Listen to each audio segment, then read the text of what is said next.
Sangsar Malem oina haisi Malem ni hina magul lei Malem sinba thongna koirure Thamoina handuna suthizaba wakhalna mateng pangsilakba nungsiba ama phangki aina amakhak subnagi amakhak nakna leiba kaya lapna leiba kaya mami sami laklamba kaya dudagi subnagi khanjakhiba amakhak oiramle nangna ama subnagi amakhak to nungda supal daso nungpal animaki khaidasaba achungba misak Ayuki liklana haksangda thenglakpa nonglikna lekna soklakpa thamoi wakhal anima punging hek inghallido adudagi suhelin hakna aduna nangdi tayingbini pumnamaktagi hena tayingbi saitharasira nangbu lairembini henboiningi nahakna haisira nangbu lairei baki menaka adubu yangmalli sangdamnaribado chaire imit ingna Kubergi leikolda tangna satpi sanagi leihauso nongmata kalakna yengningba phaurude malem sida leiriba angakpa tarettagi hena ngaklaba nangi natik nagonni haina laudaba ngamde hakna haksang sina pithokhibada yaukhibani thamoiso mityingsi manami tarubada chankhibani khudum wakhalnaso yektuna leikraba lai amakhakni Thamoida mutnairaroidaba wakhalna khorzai oi tamna firipada yingna nongmagi henzelakliba firipagi nungsi matauda amuksu ikaizarei kaigumba kanda firipa magi nungsiba matauda mabusu ikai halaklibani adumna su haigano ikaise nangi wahina na pasingsa yerakpada aigi maithongdi ikaibana non katuna nangi michana basungamde nangna ibu nungsibada aigi thamoina pen behen malaso kaigumbada nangi nungsibaduna henkibana aina nophawa gumphawe nangai ibu nungsibasu yamna ulakano thamoigi mamidi maithongi asemba saktamna kayam yamna lotpa ngamluni mami sami thamoida phaurakpa ihuldi irai laina lotkhraso ka henba ihuldi kaidonungda sulusan bangamloi ifong-fongda maithongda tarakani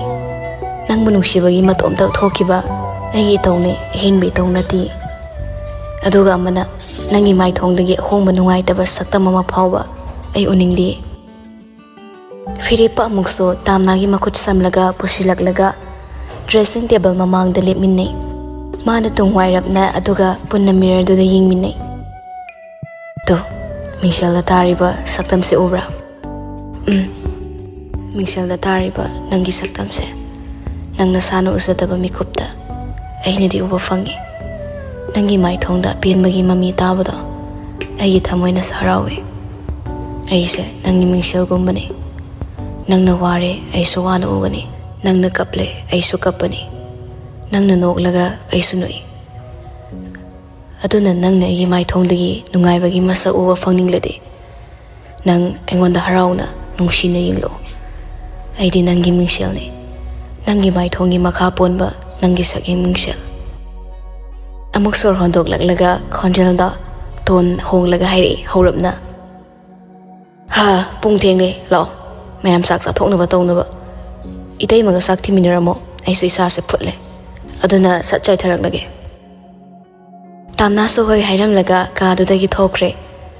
Firipa tamna hek thokibaga suruda call back tokshile suruna hek pai khalakbaga kayam kuire khanglakba suru khonjenigle hada khakne suting maphamde wa tharakpada hospital da mayam changdana pukhalakpani doctor na harido oramda basu yaida ai nangonda wari loinamak pina leningi nangai gi nak tam tala o firipa mana nungai roi aina sulakningde Suru kapai Please no makak subnagi no makak nangai gi nakta suklak nangning dress kai gi do ha sathi na khana kiba maruf ani nongmai khangkhangawdana thengna kibadi ani maktu yengnaraga nokpani adubu nangde agi pumsida tingkhangni ꯑꯩꯅ ꯊꯩꯔꯒ ꯆꯠꯂꯁꯨ ꯇꯥꯟꯅꯗꯨꯅ ꯑꯩꯉꯣꯟꯗ ꯌꯣꯛꯈꯤꯕ ꯇꯤꯡꯈꯪ ꯑꯃꯈꯛ ꯑꯗꯨꯒ ꯑꯃꯨꯛꯁꯨ ꯅꯪꯗꯤ ꯑꯩꯅ ꯅꯣꯡꯃꯈꯛ ꯁꯥꯝꯊꯣꯛꯅꯕ ꯀꯧꯔꯨꯕꯗ ꯍꯟꯖꯤꯜꯂꯒ ꯑꯃꯨꯛ ꯌꯦꯠꯀꯤ ꯈꯟꯕ ꯑꯃꯥꯡꯕ ꯂꯝꯆꯠ ꯑꯃ ꯍꯧꯖꯤꯛꯁꯨ ꯅꯪꯒꯤ ꯃꯥꯏꯊꯣꯡꯗ ꯇꯥꯔꯤ ꯑꯩ ꯅꯪꯒꯤ ꯅꯥꯛꯇ ꯍꯌꯦꯡ ꯆꯪꯉꯛꯑꯝꯒꯦ ꯃꯈꯥ ꯇꯥꯕꯗ ꯑꯩꯉꯣꯟꯗ ꯃꯊꯥ ꯍꯥꯞꯄꯛꯀꯅꯨ ꯁꯤ ꯍꯥꯏꯔꯒ ꯐꯤꯔꯦꯞꯄ ꯀꯣꯜ ꯊꯝꯈ꯭ꯔꯒ ꯕꯥꯠꯔꯨꯝꯗ ꯆꯪꯈ꯭ꯔꯦ ꯑꯗꯨꯕꯨ ꯇꯥꯝꯅꯥꯅ ꯇꯥꯍꯧꯔꯦ ꯁꯥꯟꯅꯔꯝꯂꯤꯕ ꯋꯥꯔꯤꯗꯨꯃꯗꯤ ꯋꯥꯔꯤ ꯈꯨꯠꯁꯥꯟꯅꯗꯨꯗ ꯀꯅꯥꯅꯣ ꯍꯥꯏꯕꯗꯤ ꯇꯥꯝꯅꯥꯅ ꯈꯜꯂꯨꯗ꯭ꯔꯁꯨ ꯈꯨꯗꯛꯇ ꯈꯪꯈ꯭ꯔꯕꯅꯤ ꯐꯤꯔꯦꯞꯄꯟ ꯃꯥꯅ ꯈꯪꯍꯟꯗ ꯁꯨꯔꯨꯒ ꯄꯥꯎ ꯐꯥꯎꯅꯔꯦ ꯍꯥꯏꯕꯁꯤꯃꯁꯨ ꯈꯪꯈꯤꯕꯅ ꯃꯥ ꯃꯥꯏꯊꯣꯡ ꯃꯛꯁꯤꯟꯈ꯭ꯔꯦ ꯇꯞꯂꯤ ꯇꯞꯂꯤ ꯃꯪꯗꯨꯅ ꯃꯈꯥ ꯀꯨꯝꯊꯈ꯭ꯔꯦ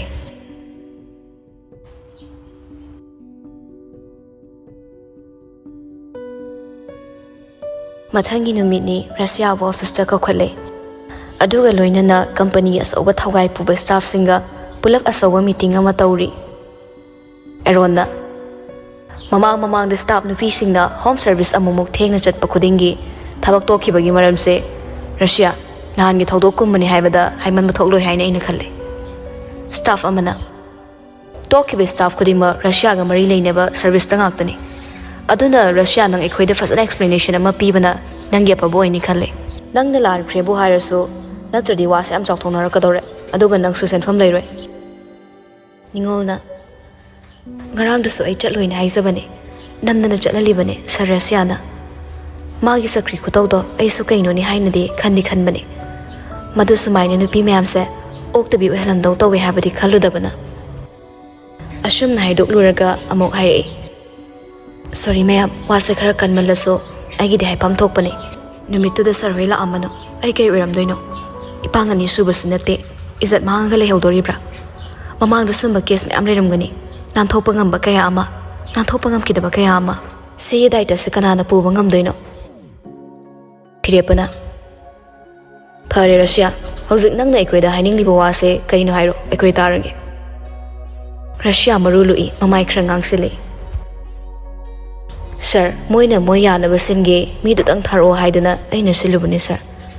ꯑꯩꯁꯨ ꯁꯦꯜꯒꯤ ꯃꯌꯥꯏꯅ ꯔꯤꯛꯁ ꯆꯥꯎꯕ ꯊꯕꯛꯁꯦ ꯇꯧꯔꯨꯔꯦ ꯑꯩ ꯁꯣꯏꯈ꯭ꯔꯦ ꯃꯌꯥꯝꯒꯤ ꯃꯐꯝꯗ ꯂꯥꯜꯂꯦ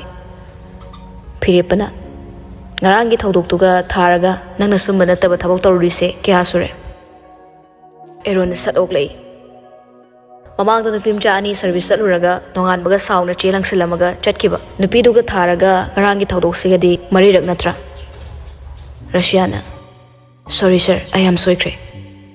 ꯐꯤꯔꯦꯞꯄꯅ ꯀꯝꯄꯅꯤ ꯑꯃꯒꯤ ꯁ꯭ꯇꯥꯐ ꯑꯣꯏꯔꯒ ꯀꯝꯄꯅꯤꯒꯤ ꯏꯖꯠ ꯌꯣꯜꯂꯝꯕ ꯅꯪ ꯄꯨꯂꯤꯁꯇ ꯁꯤꯟꯅꯕ ꯇꯥꯕꯅꯦ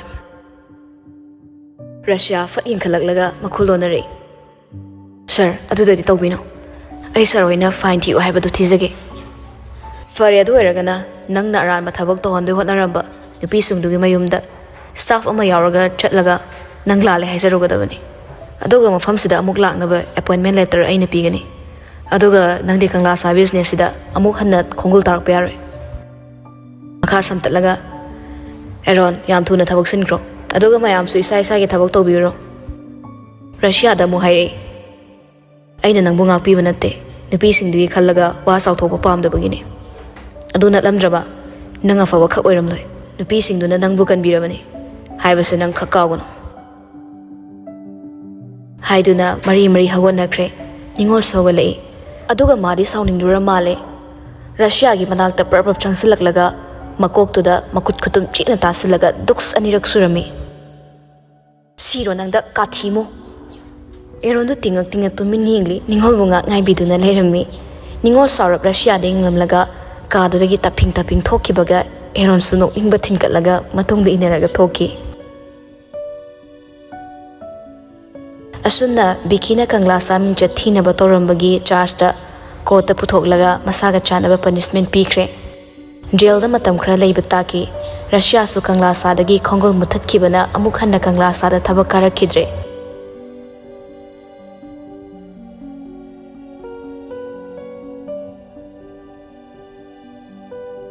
ꯅꯨꯃꯤꯠ ꯈꯔꯅꯤꯁꯨ ꯍꯧꯈꯤ ꯐꯤꯔꯦꯞꯄ ꯍꯟꯗꯛꯁꯤ ꯏꯁꯥꯎ ꯁꯥꯎꯏ ꯃꯥ ꯏꯁꯧꯁꯨ ꯈꯔ ꯂꯥꯡꯏ ꯃꯀꯣꯛ ꯁꯥꯔꯤꯕ꯭ꯔꯥ ꯅꯠꯇ꯭ꯔꯒ ꯑꯇꯣꯞꯄ ꯃꯔꯝ ꯂꯩꯕꯅꯔꯥ ꯉꯁꯤꯒꯤ ꯑꯌꯨꯛꯀꯤ ꯍꯧꯔꯛꯄꯗꯒꯤꯁꯨ ꯃꯥꯅ ꯎꯕ ꯈꯨꯗꯤꯡ ꯆꯤꯛꯏꯕꯁꯦ ꯑꯌꯨꯛꯀꯤ ꯆꯥꯛ ꯆꯥꯕꯗꯨꯁꯨ ꯄ꯭ꯔꯕꯞ ꯆꯥꯔꯒ ꯍꯧꯒꯠꯈꯤ ꯀꯣꯀꯤꯂꯥꯅ ꯀꯩꯅꯣ ꯑꯁꯤꯒꯤ ꯑꯉꯥꯡꯁꯤꯕꯣ ꯃꯀꯣꯛꯁꯤꯁꯨ ꯆꯥꯛꯑꯕ꯭ꯔꯥ ꯀꯩꯅꯣ ꯅꯨꯄꯥ ꯅꯠꯇꯗꯧꯅ ꯂꯥꯡꯉꯝꯃꯤꯕ ꯏꯁꯧꯁꯤꯕꯣ hadaksi asibu kari lai sangaba janoba haina saksai aduga masu okre Boris ting ma amadana chari tiloga tamnaga so chaksa na phamtharagle tilona tamnada hangai nabani bu handaksi waga khara hainar braba phire pasibu karino ma itaw to maline tamnadi phire pagi maong matawse chingnaba kuirabani phire pana mangonda mana chingnari dugi matangda suruga maga pau phaungnari do haidabana manasu khangsinadaba saraga leibani Boris na Imai Pema mana langning ek lang jasanu kaino mawa laudi amta aikhoi che mayum pandringe dadi mai asmai paithokpa pomthokpa se yadabai thi na phubi bani tamnana kem saina banati kaining singa bano khangde thabam phamda sauna ba yawbra pressure ga leibra ama oiramni da yumgi ma de chetilo oh jasilo aduga nang sune thabam phamda nga yoruni haidai hoi che lipti laurabane andunda anauba ngang sing lakpado one day gi training class macha ama pungam tang orasu numin ini khakti tawbiramona request laaba iteima ai sogole haidin hagolaga borisu makut hamdokre tamna so hamdokla hagolagle ma ko lukha luishin ba yoramde ayuk sidi ma ko lukha luishin ba yawde tilona loina hotnabani tamna so ka da changi aduga thabak chatna ba phi luisilakpada Luishin Balurama Piripana Samtat Poconjelda Nang Tabuk Sapiare, Lift Lore Haraga Yusatino Tamna Ingangna Tamyai, Mina to Pasana Haraga Aina so high kraga Yaro diare Aduna Kagino Aini Yaro Har diaro doni Tamna, Sida Waki Toga Kakana Dino Aina Tabuk Chatlo de Bagi Maram the Kagino Maram Latana Tabuk Puli Piabra Talle haragana tokpa tandragana chatpa yaba thabak nati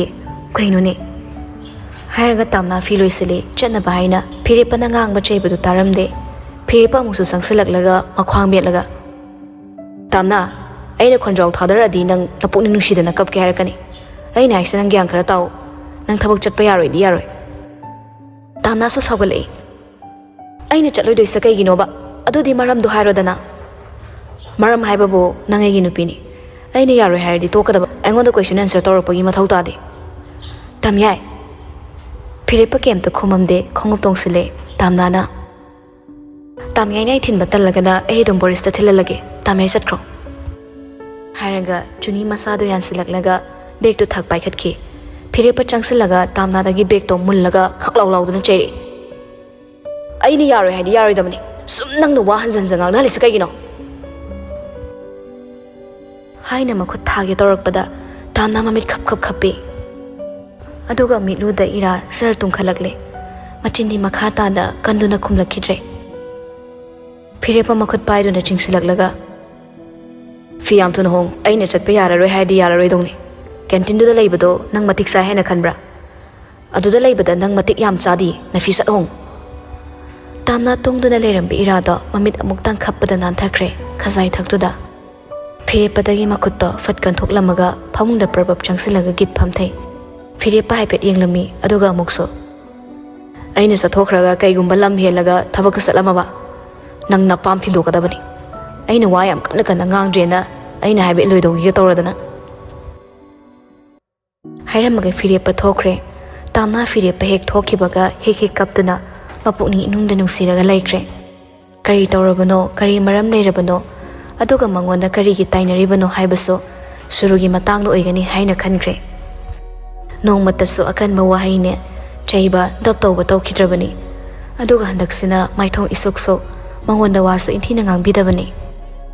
mana kari soirage hangbasu khumde kilosu Phirepana lawkhiba tabada tamnai manak changakpani tamnana famung machida mamai nontharaga kappalerambadu obada hatu masu sangsilaklaga phamtharai haima Kari mu khainarage amasina matomta kari thodo sarkhrisina karigino nati nangbo sauringe dana singa khumurabraba tamna mapi taithokna aina mangonda kemta su haiba natte ai thabak chatpa yaroina thina ngamini maram su hayo yate thabak se boina chatninga chatnindraga tokpa yabadawna ai suniyam amagi makhada ne leise lipsu thake agino lorido aduda tu des khak lakpiyona adu phasana request tawraga aina chatre phasari braba To oto. Call Hector Asune, Nasangam Drake Hiro. Horin Halagane, Pasanawari Sanaro. Masu Tina Pom Kang the Bay, no one the Tiny Rambo Ramani. Magi person meter Duga, I get up a Samsinabasini. I know sounding is each. Tilo so lagi. Yari, Maga sound the Draga, the Hick Pasana Wangang Naro, Nasiki Dine, Chalarano. Nang nasat Hick Chaluraga, Madanganta Hala Dine, Ariam but Amo away Kumtong Naraglani. Hayam Laga, Tame Laga so Tilo Thoragle. Mayam Singduna Tabak Chatona Krabatunda, Imung Mangol sit Nanas Loshilak Laga, Ma Tibika the Yumia the Chankre. A day amo punct Amatarak Badwaida, Magika the Chankiduna, Naksutum Toklure. Pung Hunkar Helak Badwaida, Mayam Sindu Halak Nabagi Matam Oire Haina, Amok Haime Simba, Chat Hangat Nabahaina, Chakum the Sankrabani.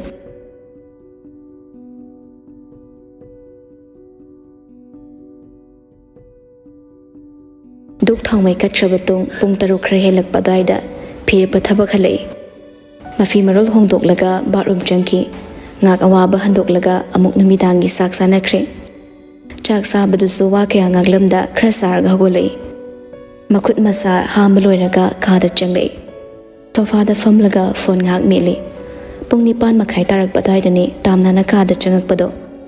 Piri Padawa Amadingang Ningi. Aduba Piri Pagi Matauda, Taladuna, Barum Jangaga, Masa Singdui. Aduga Amok Torak Laga Pam Takre, Kankal Tadakre. Piri Pasupo Laga, Damnagi Managlai. Pamunda, Mahana Prabo Kakatki. Haying Pungtara Sapsana Office Avianamle, Nang Siong Shat Kadavani, Pungtara Chapchana. Damna Tapna Tamye Piri Pahipre, Nakalamado Ontui. Wari Saragumse, a tension yamle. A pin pinda, Nuhai Tabawarido, Sado Najati, Kamina Sawa Panaduino. I know what the Sawa Akrabo, Tomotomina, Wari Haying Sarasi. Nang the Lonato with Tabak, Aina Hungdrena, none of some Lonatordi, Tum the Wayam Kainerakani. Fili Patam Nalangangido, Malok Silande, Suruga Magasana Kibawarido, Tamnana Taramgani Habesuso, Makaludabani. Adubu Tamna di, Pin the Banaloikre, Pano Oidunaso, Atopa Maram Amabu Oirabaso. Mawanda why ama pau behind the bese, mana penja tribani.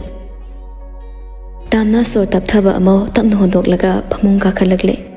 Maso Iptare, Atubunu Pasagi mo ong mataw magne, tum taba he yada na nongan cre.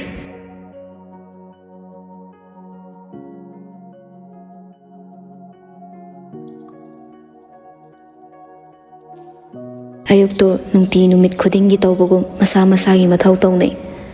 Adubu ngasidi kokilaso boriso chak amata pandre. Pili pagi function amalay habituda machano pagi nina makoisi yaudurabani. Tamna su pili pana chatsi haramana set kadaba pi upudagi hanglaga yingli. Panik mayik naiba white machu amaga rani white machu da mapan border amubana hakpa ama illi. Masamdu laibak tamay chap chana tangkai kairaga sambul adanem takna pulli.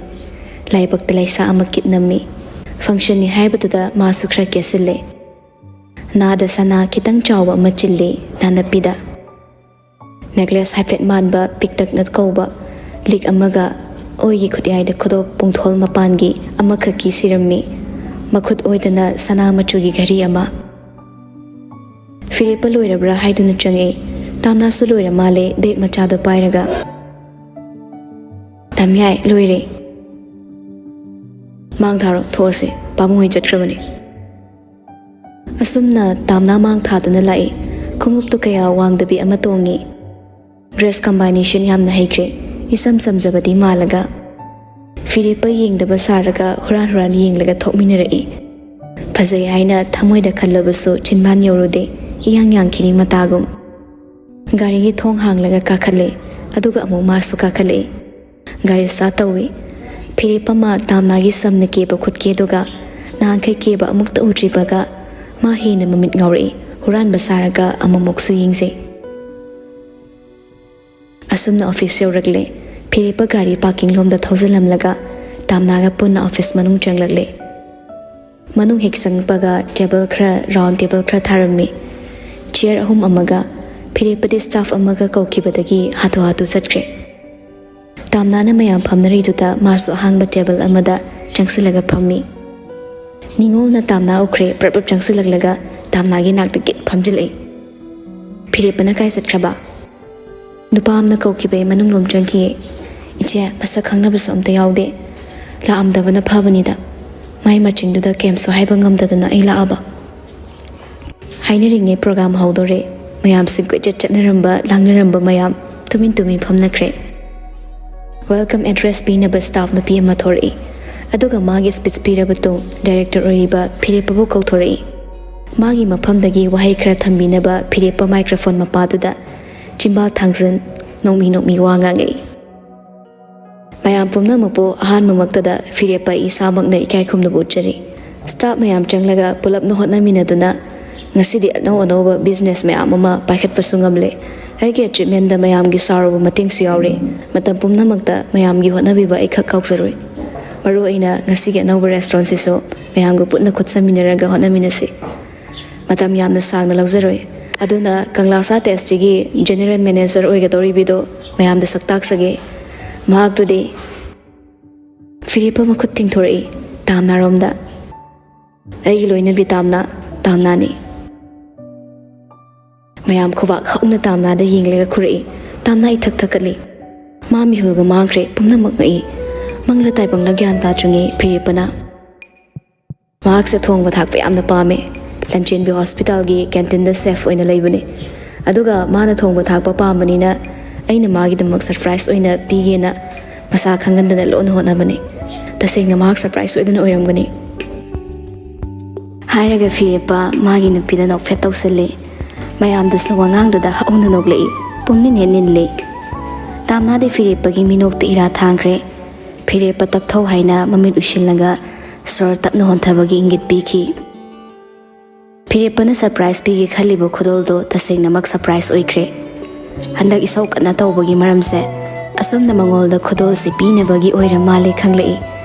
Phirepa magi aduk nungsiba maongda tamna hena pirang na thumalei mayam singdunaga mangonda nongmi onsilaklaga khubaga khujilakpane tamna kapubaso ikaigom ira thanglasu mamon toraklami Phirepa magi speech tuda makasa thai miyoiba khudingma masa gi pithok sarakpa talent amamam loina le isai sakpa pamjaba acting to pamjaba jagoi sabada ngauzaba sahittya da lupsaba adubu magi ri chakhum se magi pamjabane makhal mathel thongba thakpa aduga kari hapaga healthy su oigani aduga chabada su hawgani aduna magi maglanse best chef ni haidi maming chatpa chef ama oibasini aduna aina magi maglanse fulfill tawbiragena khankiba magi haizabaduna magi su income ama lakfam ohenbiba si su economics ta develop tawribani ai isa ama saukhatpa matamda society ama saukhatpada asoba thodang ama lawribani masi ekhoi ketong da kawba yade aduga emana ai ama motpa matamda society ama masinbada mateng yamna chawna pangi aduna ai isa fanaba kan honagadabani naha kaya ama halaman matik sadre ai bulairik taman bidre na nisa sizinaraga mamal yamla masa gi punsido manganjari ahalaman mathong sadre khanglaga masa amu mathong sadaba oibadudi suningdaba hotnaningdaba misak ni haina aina lawi misak to apabani haidoribra aduna ai family aigi ima ipa isilinau fatrena ai isana isa manganjado sharo isado apaba misak ama oiraga aina apaba icha ama pokpadi kari kai Phirepa makha tarai strong oiba tamba mina backbite torakpada nada haptaba aina uriba aigi afaba lambidudagi mitchoi thoktana chatpa sini apaba misak hairise site hek yeng thoklubada mina nokshilakpada nang beg haladi nang nasa to manglakpatawa nang na matam pumnamakta kawroidabadi nang ama manghanna bohana ba misakto nang amana mai paglakpada khubak sukhurakani so let's make a good society stay strong and stay healthy so idalo shilage mayam thank you khubak makhol na podrok pungning henille hol manungdo chana badusu buffet tawi aduna masa gi plate amamam pairaga lairiba mathel mayam dudagi apamba khallaga hapne Phirepa nokmi tamna gi manak changsilai tamna su Phirepa gi mamang de lepsilai ani da mayam marak tu den lep mamon michane tanja thugai rak pagum Phirepa magi phone da call amalai Kanano yingbada sep song thorakpado tamnana ukre phirepana sulotpana ngaudre maithong dangan jaramba saktamda khudakta mamsinkre tamnana phone du laktana mullaga khanglang lang khaiye tawi adubu mayam mamangduda phirepagi jaso kani khanbana phathai sorphui na holai tamna phirepagi makhutuda phone du laktana pisalaga ai nangi ki pamta pamde nangna khalai se kaino mayek se ngairam nanga maga wari lo na sana khibadu so ai taramoi na khanbra nang aingoda nam thak tawrabra